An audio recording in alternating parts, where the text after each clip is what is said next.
નમસ્કાર મિત્રો, સ્વાગત છે તમારું એચએનજીયુ સ્ટડી પોઈન્ટ યુટ્યુબ ચેનલના એક નવા વિડીયોમાં. શિક્ષકોની ભરતીની રાહ જોઈ રહેલા તમામ ઉમેદવારો માટે ખૂબ જ મોટા સમાચાર સામે આવી રહ્યા છે. ખૂબ જ ખુશીના સમાચાર સામે આવી રહ્યા છે. એના વિશેની સંપૂર્ણ ચર્ચા આપણે આજના આ વિડીયોની અંદર કરવાના છીએ. ટેટ 1 શિક્ષકોની ભરતી અંગે રીવાબા જાડેજા દ્વારા જે છે એ વિધાનસભાની અંદર જવાબ આપવામાં આવ્યો છે અને એની અંદર એ કહેવામાં આવ્યું છે કે આ ભરતી જે છે એ ક્યારે કરવામાં આવશે.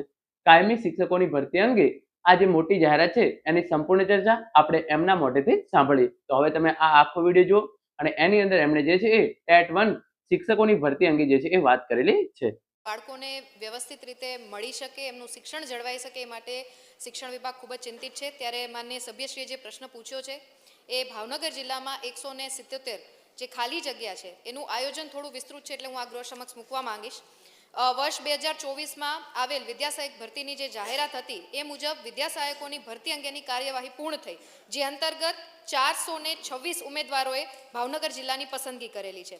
હમણાં જ તાજેતરમાં ધોરણ 1 થી 5માં વિદ્યાસહાયકની નિમણૂક માટે જરૂરી જે ટેટ 1ની એક્ઝામ હોય છે એ બોર્ડ દ્વારા એનું આયોજન કરવામાં આવેલું છે, જેમાં 11,000 ઉમેદવાર પાસ થયેલ છે, એટલે 11,000 ઉમેદવાર આપણી પાસે ઉપલબ્ધ છે. પરંતુ હાલમાં અત્યારે આપણે જિલ્લા ફેરની જે શિક્ષણ વિભાગની કાર્યપદ્ધતિ હોય છે એ ચાલી રહી છે, એ કાર્ય પૂર્ણ થશે એટલે તુરંત જ આપણે 10 વર્ષનું જે ભરતી કેલેન્ડર છે એ આપણે ઓલરેડી ડિક્લેર કરી લીધું છે. એ ભરતી કેલેન્ડર મુજબ આવનારા સમયમાં જેટલી પણ જે જિલ્લાઓની શિક્ષણમાં વિભાગમાં શિક્ષકોની પૂર્તતા હશે એ પૂર્તતા આપણે અપૂર્તતા હશે પૂર્તતા કરી દેશું.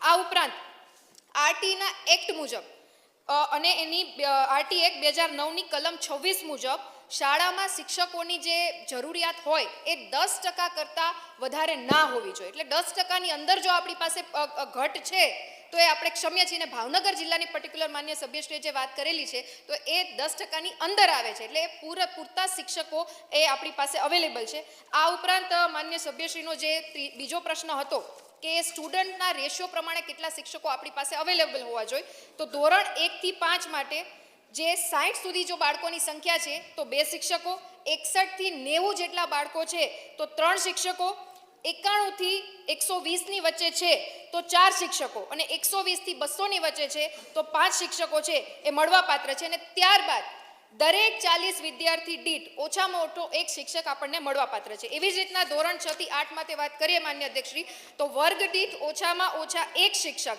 અને જનરલી જે વિષયના જુદા જુદા વિષયો હોય છે જેમાં ગણિત, વિજ્ઞાન, સમાજ વિદ્યા અને ભાષાના શિક્ષકો, એ રીતના ઓછામાં ઓછા 1 શિક્ષક છે એ ઉપલબ્ધ કરાવવા પડે છે. પ્રત્યેક 35 બાળકો માટે પણ ઓછામાં ઓછા 1 શિક્ષક જે છે એ મળવાપાત્ર